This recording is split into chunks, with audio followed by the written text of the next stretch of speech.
Hey Dan, Suramya, how's it going? everything's well. So what have you been up to since the last episode? Well, guess what? I actually watched Game of Thrones. No, really? Yeah, I did. Awesome. And what do you think? Well, I have to say that if I had just seen one episode where there were a bunch of zombies walking through the forest, I would have never wanted to watch it. But I watched from the beginning, got up to there, and I wanted to watch the zombies walking through the snow in the forest. And that's good. basically every episode now. It is, and it's good. But I couldn't get over this one thing, which was that it turns out that the Bank of Bravos that we talked about, it's not actually a central bank with a monopoly on the money supply. They're just a big bank. But who cares? That's it's true. a You're great right. show. Who cares? We can Spoil still, it. yep. Everything we did before, it still goes through. So let's just pretend Bank of Bravos, Exactly. central bank. Okay. Okay. Good. All right. So then, moving on. Yep.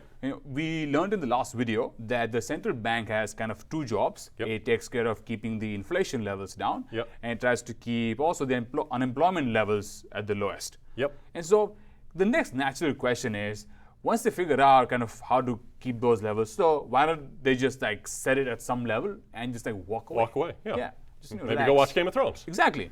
Because it turns out that the economy doesn't just sort of stay at this one level. There are lots of what we would call shocks that hit the economy, and the central bank's job is to respond to those shocks to bring the economy back to that level that's optimal. So what kind of shocks? Like a war? A war, exactly. So let's talk about how a war might actually affect the macroeconomy and how the central bank might want to respond. Okay, all right, let's do it. So let's start with, say, the Lannister Yep. family. Yep. Who, as we know, is kind of a big Yep, kind and of they're preparing participant. for a war, so they might want to hire, say, a carpenter, right? Okay, so then let's say we have this carpenter. Yep. Can we give them a, what is this, a saw? Yeah. Yeah. You're much better at this than Maybe I a am. hammer or Oh, something? God. Yes, and That's a hammer. the Lannister family says we need 500 boats. Yep. And so this carpenter is like, great, now There's I'm- more demand for his labor, right? Exactly. He was charging $10 an hour. Now all of a sudden he says, you know what? I'm working pretty hard. I'm going to charge 12. I'm going to charge $13 an hour. So he's happy though. He's getting a higher wage, more income. Right. And that itself can actually start to cause inflation because now the price of his labor is rising. And if there are a bunch of carpenters like that, so that's a first round effect. Right. And then another effect might be that he might want to spend more of the income that he's getting. Right. Yeah. And so he's really happy. Yeah. He wants to celebrate. Yeah. And so he kind of goes to the tavern, buy some beer. Yeah. Or he goes to the goat farmer, buy some goats. That's a goat? That How about that? it's probably my right. best work. All right. Yeah. And so the beer tavern gets Prices more are business. higher there. Prices Yeah. higher. Goat farmer charges more for the goats. And so I think what we see here is kind of an overheating in the economy. So what would the central bank want to do?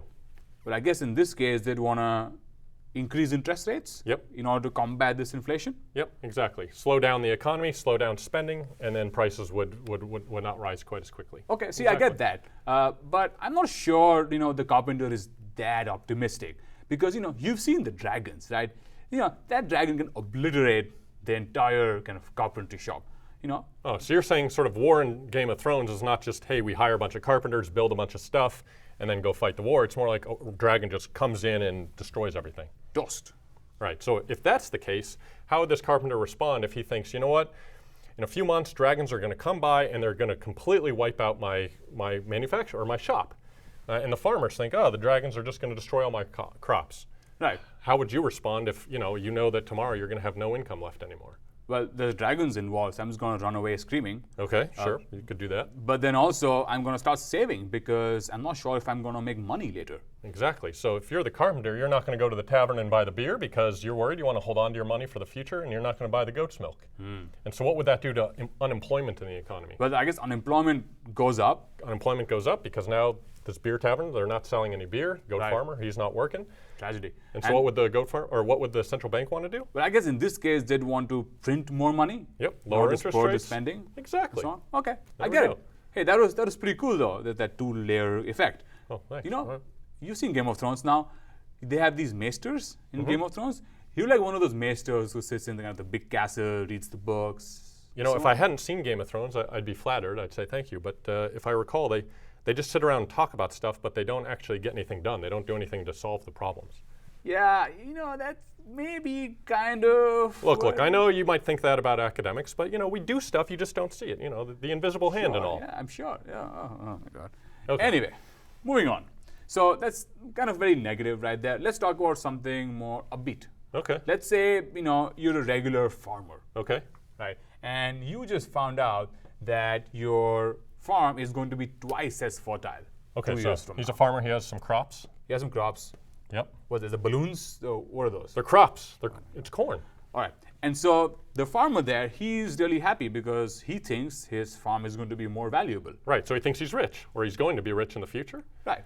Okay, so that's a sort of a shock that can hit the economy. Everybody thinks that they're going to be more productive. They think that their incomes are going to rise. How does that affect the economy today? Right. So I guess in the same way that the carpenter did, the farmer is really happy. He's going to be rich. So he also kind of spends more money on the beer. He spends more money on the goats. He might hire the carpenter to build him a house. Sure, sure. And so you have all these kind of farmers who are kind of spending more money, and we come back to the inflation. Yeah, exactly. That we And talked so what would about. the central bank want to do? I guess in the same case, they'd want to raise interest rates in order to combat that. Right. And let's say that then, next year comes along, the farmer realizes, oh wow, my crops aren't more fertile, I'm not any more productive. The carpenter realizes he's no better at building stuff than he was before.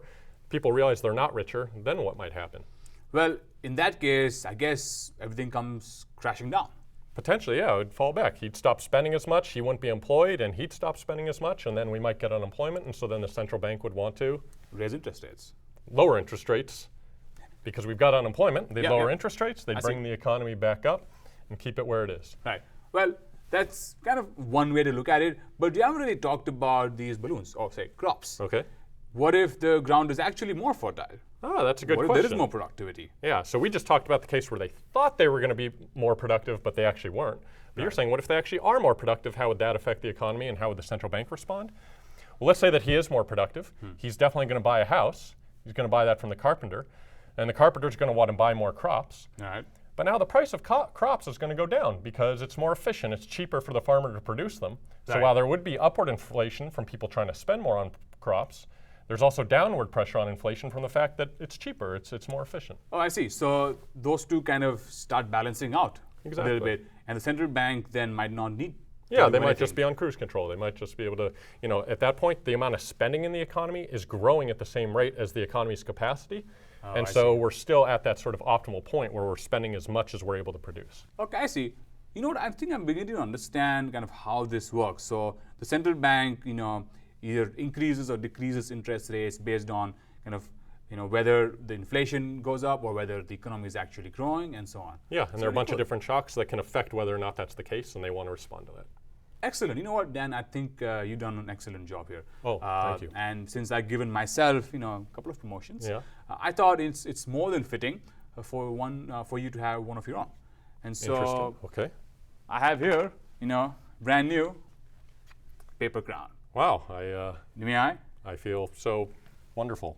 Yeah. So now this makes us crown buddies. That, Isn't that cool? That reminds me, I have something for you as well that I think you deserve. Wow. What? It's a What is- certificate in economics. In economics, I see. Yeah, Wow. so This is with all your great work. so flattering. I have never been so happy. Yeah, and I feel so special too.